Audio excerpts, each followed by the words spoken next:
एक ऐसी swing trading strategy जिसके पीछे का आपको लॉजिक भी समझ में आएगा और उसको यूज करते हुए आप एक कंफर्ट भी फील करोगे।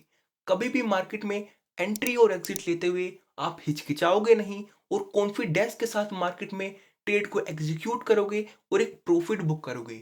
आज की इस वीडियो में आपको सिंपल और मोस्ट इफेक्टिव एक स्विंग ट्रेडिंग स्ट्रैटेजी सिखाऊंगा और एक रियल एग्जांपल पे आपको एंट्री और एग्जिट किस तरह से लेनी है ये बताऊंगा। और उसके साथ साथ हम देखेंगे कि स्टॉक्स को किस तरह से सिलेक्ट किया जाता है और अपनी एक वॉच लिस्ट तैयार की जाती है। और उसके साथ हम देखेंगे कि स्ट्रेटेजी की एक्यूरेसी कितनी होगी और इस स्ट्रेटेजी के पीछे का लॉजिक क्या होगा। अगर आपको यही नहीं पता कि आप एंट्री और एग्जिट क्यों ले रहे हैं, यही नहीं पता इनके पीछे का लॉजिक क्या है, तो ट्रेडिंग करने का कुछ फायदा नहीं होगा। इस ट्रेडिंग स्ट्रेटेजी में हम 4 सिंपल स्टेप्स को फॉलो करेंगे। पहला आपको यहाँ पर चेक करना होगा ट्रेंड, उसके बाद सपोर्ट और resistance level, third candlestick pattern और फोर्थ वॉल्यूम। इन्हीं 4 स्टेप्स और इन्हीं 4 रूल्स को यूज करते हुए हम अपनी ट्रेड में एंट्री भी लेंगे और एग्जिट भी लेंगे, एक टारगेट भी सेट करेंगे और स्टॉप लॉस भी एक सेट करेंगे। तो सबसे पहले बात आती है कि मार्केट में करीब 5 से 7 हजार स्टॉक्स हैं।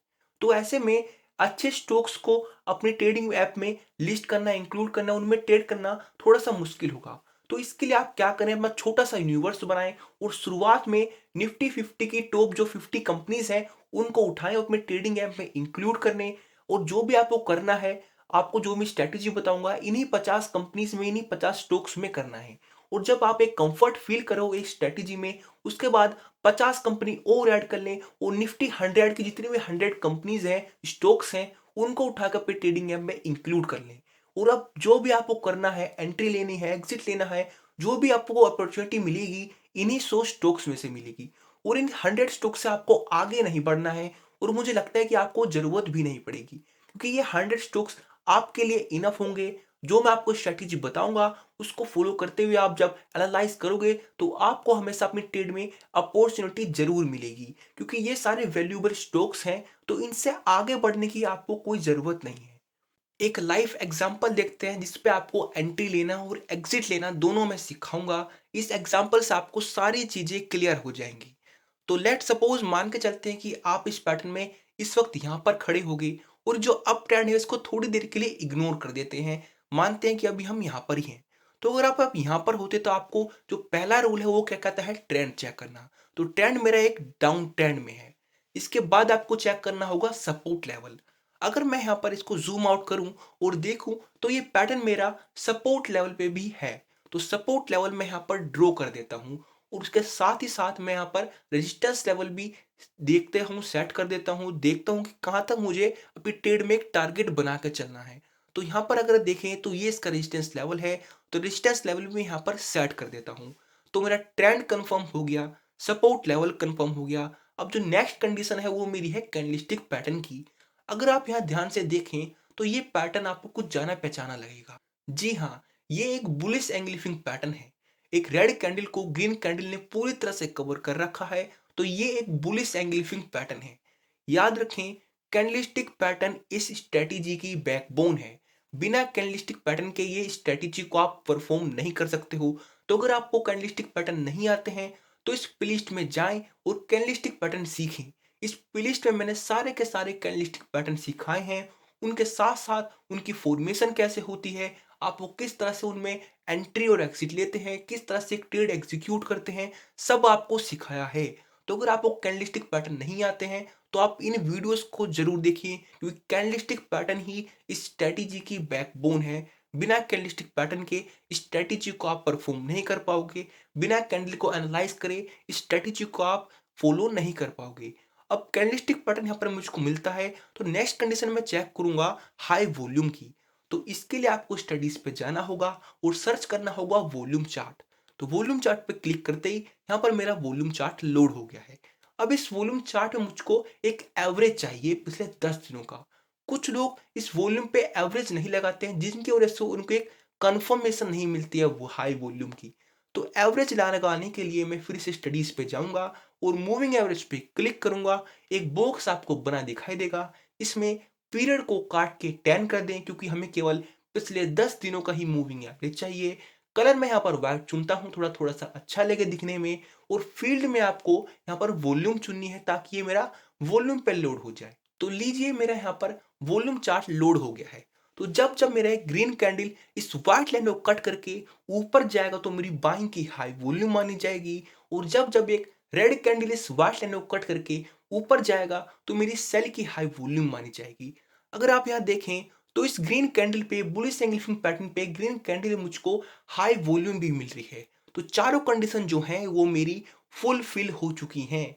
याद रखें, अगर इन चारों कंडीशन में से एक भी फुलफिल नहीं होती है तो ना तो आपको ट्रेड में एंट्री लेनी है और ना ही एग्जिट लेनी है। अब बात आती है ट्रेड में एंट्री लेने की, बाइंग कहां करूंगा? तो आपको ग्रीन कैंडी या क्लोज पे बाइंग करनी है। और याद रखें, स्विंग ट्रेडिंग में आपको एंट्री और एग्जिट दोनों ही 3:15 के बाद देनी है, क्योंकि उस वक्त मार्केट में बंद होने का ज्यादा समय नहीं होता है, सिर्फ 15 मिनट ही होते हैं। तो कैंडल में कुछ ज्यादा बड़ा बदलाव नहीं आता है। तो अगर आप मार्केट के बीच में ही कहीं एंट्री ले लेते हैं तो हो सकता है कि आखिरी तक आते आते पैटर्न ही चेंज हो जाए, तो आपकी कैंडलस्टिक पैटर्न की जो स्ट्रेटेजी है वो फेल हो जाएगी, रूल्स फेल्स हो जाएंगे। तो आपको एंट्री और एग्जिट दोनों ही 3:15 के बाद देनी है। तो ग्रीन कैंडी के क्लोज से मैं यहाँ पर एंट्री ले लूंगा, और जो अपना स्टॉप लॉस बनाऊंगा, अगर आप गौर करें तो रेड कैंडल का लो और ग्रीन कैंडल का लो तो एकदम सेम है, एकदम बराबर है। तो रेड कैंडल का लो को अपना मैं इस ट्रेड में स्टॉप लॉस बनाऊंगा। तो अगर बाय चांस मेरा स्टॉप लॉस हिट होता है तो मैं ट्रेड से एग्जिट हो जाऊंगा। तो हमने अपनी ट्रेड में एंट्री ले ली है। अब हम इंतजार करेंगे कि हमारा जो स्टॉक है अपने रेजिस्टेंस लेवल पे आए, हमारे टारगेट तक आए। अगर आप यहाँ देखें तो रेजिस्टेंस लेवल पे मुझको यहाँ पर एक फिर से बेरिश एंग्लिफिंग पैटर्न मिल रहा है। मैं फिर से कह रहा हूँ, कैंडलस्टिक पैटर्न अगर आपको नहीं आते हैं तो प्लेलिस्ट को जरूर वॉच आउट करें, क्योंकि बिना कैंडलस्टिक पैटर्न के ये स्ट्रेटेजी फेल है। तो यहाँ पर एक बेरिश एंग्लिफिंग पैटर्न है, पर इसकी मुझको हाई वॉल्यूम नहीं मिल रही है। तो इस पैटर्न पे मैं एग्जिट नहीं होऊंगा और अपने शेयर्स को सेल नहीं करूंगा और अगले दिन का इंतजार करूंगा। अगर आप देखें यहाँ पर कुछ दिनों तक back to back spinning tops बन रहे हैं। स्पिनिंग टॉप्स यहाँ पर क्यों बन रहे हैं? असल में जो बायर्स हैं, बुल्स हैं, वो मार्केट को ऊपर की तरफ ले जाना चाहते हैं, पर एक रेजिस्टेंस लेवल होने की वजह से यहाँ पर सेलर्स एक प्रेशर गिर रहे हैं, जिस वजह से मार्केट में back to back spinning top बन रहे हैं। तो मुझे इंतजार होगा किसी की जीत का। अगर एक रेड कैंडल मिलता है तो मान लिया जाता है कि बेयर्स अब पावर में आ चुके हैं। तो अगर आप यहाँ देखें तो एक रेड कैंडल आया, उसके बाद एक और रेड कैंडल आया। तो जो पहला रेड कैंडल है उस पर मुझको हाई वॉल्यूम नहीं मिलती है, और जो दूसरा रेड कैंडल है उस पर मुझको हाई वॉल्यूम मिलती है। तो इस रेड कैंडल के क्लोज पर मैं अपनी ट्रेड से एग्जिट हो जाऊंगा और अपने शेयर को सेल कर दूंगा। तो आप देखें तो इस ट्रेड में मैंने यहाँ पर बाइंग करी थी और यहाँ पर अपने शेयर्स को सेल करा है, तो एक ठीक ठाक प्रॉफिट अपनी इस ट्रेड में मैंने कमा लिया है। अब मैं बात करूं तो इस ट्रेडिंग स्ट्रेटेजी के पीछे की लॉजिक की, आखिर क्यों हम एक हाई वॉल्यूम का वेट कर रहे हैं। असल में हमेशा हम ये चाहेंगे कि मार्केट में स्मार्ट मनी के साथ हम अपने पैसे को इन्वेस्ट करें। स्मार्ट मनी होते हैं बिग इंस्टीट्यूशन और बिग प्लेयर्स। अब ये जब भी बाइंग करते हैं तो इनका एक तरीका होता है, ये हमेशा स्टॉक को सबसे निचले स्तर पे यानी सपोर्ट लेवल पे खरीदना पसंद करते हैं, और सबसे ऊंचे स्तर पे एक रेजिस्टेंस लेवल पे अपने स्टॉक्स को बेचना शुरू करते हैं। तो जब जब स्टॉक अपने सपोर्ट लेवल पे होता है तो हमें इंतजार होता है एक हाई वॉल्यूम का, क्योंकि अगर एक हाई वॉल्यूम होगी तभी ये बात कंफर्म होगी कि एक बिग प्लेयर ने एंट्री ले ली है। और जैसे ही ये स्टॉक मेरा रेजिस्टेंस लेवल पे आता है तो फिर से मुझे हाई वॉल्यूम का इंतजार रहेगा, तभी मुझे पता लगेगा कि एक बिग प्लेयर ने अपने शेयर्स को बेच दिया है। तो अगर हम स्मार्ट मनी के साथ इन्वेस्ट करेंगे तो ही हमें फायदा है। अगर आप यहाँ चार्ट पे देखें तो स्टॉक में एक करेक्शन आया और उसके बाद स्टॉक अपने रेजिस्टेंस लेवल को तोड़ के और ऊपर चला गया। तो अगर बाय चांस आप अपनी ट्रेड में यहाँ पर हम होल्ड रहते तो हमें और ज्यादा प्रॉफिट हो जाता? नहीं, ये बहुत ज्यादा गलत प्रैक्टिस है। ट्रेडर को हमेशा एक डिसिप्लिन में काम करना चाहिए, और जो रूल्स उसने अपने लिए सेट किए हैं उन्हीं रूल्स को फॉलो करना चाहिए। और इस स्ट्रेटेजी के रूल्स हमारे ये कहते हैं कि यहाँ पर एक अप ट्रेंड था, रेजिस्टेंस लेवल था, कैंडलस्टिक पैटर्न था, और एक साथ ही साथ हाई वॉल्यूम थी। तो चारों कंडीशन मेरी फुलफिल हो रही थी, इसलिए मैं अपनी ट्रेड से एग्जिट हो जाऊंगा और इसके बाद एक नई ट्रेडिंग अपॉर्चुनिटी की तरफ मार्केट में निकल जाऊंगा। अब एग्जिट होने के बाद इससे मुझे मतलब नहीं कि मार्केट ऊपर जाएगा कि नीचे जाएगा। याद रखें, एक ट्रेडर हमेशा दो ही तरीके से मार्केट में एग्जिट होता है। पहला, अगर उसकी ट्रेड स्टॉप लॉस को हिट हो जाती है तो फिर ट्रेड से एग्जिट होगा, जितना भी उसको लॉस होगा वो उसको बुलाएगा और एक ट्रेडिंग अपॉर्चुनिटी की तरफ एक नए मौके की तलाश में निकल जाएगा। दूसरी कंडीशन ये है कि उसकी ट्रेड अब उसके टारगेट को हिट होती है, उसके सारे रूल्स और सारी कंडीशन फुलफिल होती हैं, तो फिर ट्रेड से एग्जिट हो जाएगा। जितना भी उसको प्रॉफिट होगा, उसको वो बुला देगा और फिर से एक नई ट्रेडिंग अपॉर्चुनिटी की तरफ निकल जाएगा। याद रखें, प्रॉफिट हो या लॉस हो, आपको उसे बुला देना है और एक नए मौके की तलाश में रहना है। अगर ये आपने एक अच्छी ट्रेडिंग अपॉर्चुनिटी मिस कर दी, तो आपके लॉस से भी ज़्यादा बेकार बात है। और ये भी बात सच है कि आप मार्केट को 100% प्रिडिक्ट नहीं कर सकते हो। अगर आपने सारे रूल्स फॉलो किए हैं, सारी कंडीशन भी फॉलो करी हैं, तो इस बात की 100% गारंटी नहीं कि आपको हमेशा प्रॉफिट ही होगा, क्योंकि मार्केट अनएक्सपेक्टेड होता है। आप इसे कभी भी 100% प्रिडिक्ट नहीं कर सकते हैं। पर अगर आप एक रूल्स के साथ, एक डिसिप्लिन के साथ ट्रेड करते हो, तो आपको हमेशा लॉस होने के कम चांसेस रहते हैं। अब हम बात करते हैं कि आखिर हम स्टॉक्स को किस तरह से सिलेक्ट करें। अब सिलेक्शन के लिए आपको निफ्टी 50 कंपनीज को इंक्लूड करना है। पहला चार्ट मैं यहाँ पर खोलता हूँ और चेक करूंगा ट्रेंड। क्या ये मेरा डाउन ट्रेंड में है? नहीं, ये मेरा डाउन ट्रेंड में नहीं है, तो मैं फर्दर कंडीशन चेक नहीं करूंगा, लीव कर दूंगा। नेक्स्ट चार्ट मैं खोलूंगा, क्या ये मेरा डाउन ट्रेंड में है? नहीं, ये मेरा डाउन ट्रेंड में नहीं है, मैं लीव कर दूंगा। क्या ये मेरा डाउन ट्रेंड में है? हाँ, ये मेरा डाउन ट्रेंड में है, पर यहाँ पर ये अपने सपोर्ट लेवल पे नहीं है। अगर यहाँ ध्यान से देखें तो ये चार्ट मेरा सपोर्ट लेवल पे नहीं आया है, तो इसको मैं अपनी वॉच लिस्ट में गिर लूंगा। क्या पता कुछ दिनों बाद, कुछ हफ्तों बाद ये अपने सपोर्ट लेवल पे आ जाए और मुझको एक एंट्री का मौका दे। अब यहाँ इसके बाद एक नेक्स्ट चार्ट खोलूंगा, क्या ये मेरा डाउन ट्रेंड में है? नहीं, ये डाउन ट्रेंड में नहीं है, मैं लीव कर दूंगा। अब नेक्स्ट चार्ट मैं खोलूंगा, क्या ये मेरा डाउन ट्रेंड में है? हाँ, ये मेरा डाउन ट्रेंड में है। क्या ये मेरा सपोर्ट लेवल पे है? हाँ, ये मेरा सपोर्ट लेवल पे भी है। पर यहाँ पर अगर आप देखें तो ये कोई कैंडलस्टिक पैटर्न नहीं मिल रहा है, तो यहाँ पर मैं एक कैंडलस्टिक पैटर्न का इंतजार करूंगा और साथ ही साथ हाई वॉल्यूम का इंतजार करूंगा। तो यानी इसी तरह से आपको स्टॉक्स को सिलेक्ट करते जाना है।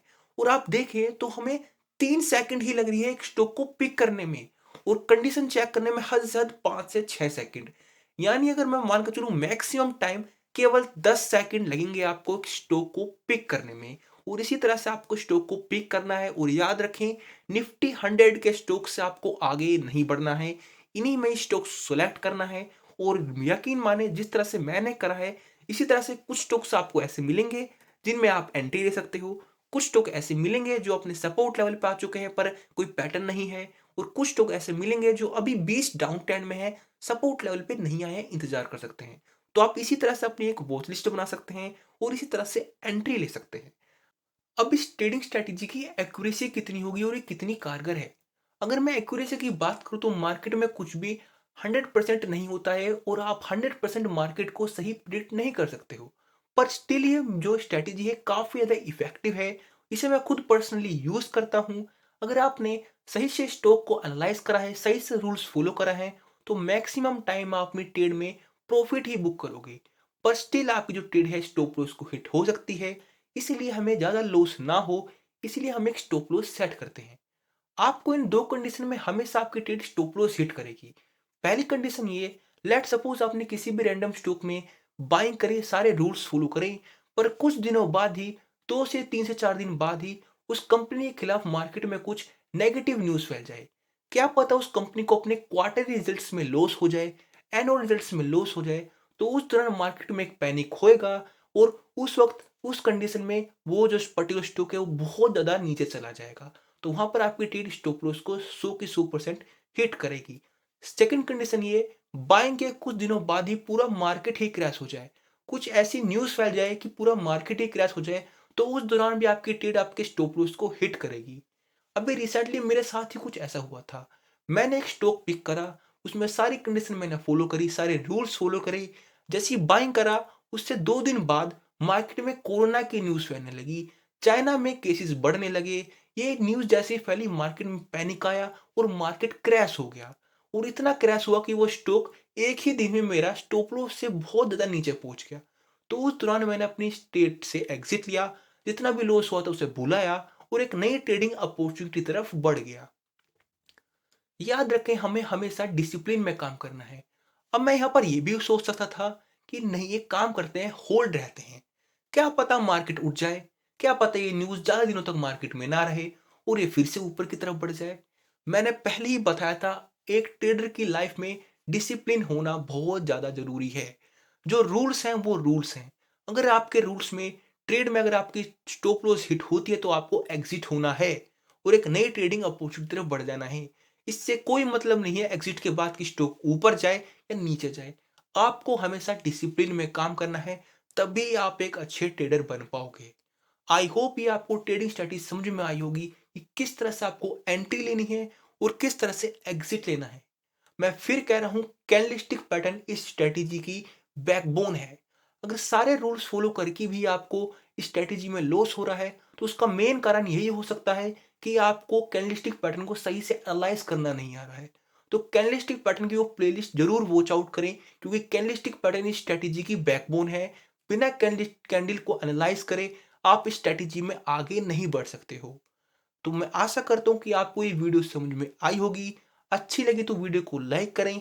अगर आप चैनल पर नए हैं तो चैनल को सब्सक्राइब करें और नोटिफिकेशन आइकन को जरूर दबाएं ताकि आपको न्यू वीडियो की नोटिफिकेशन मिल सके। Thank you for watching this video.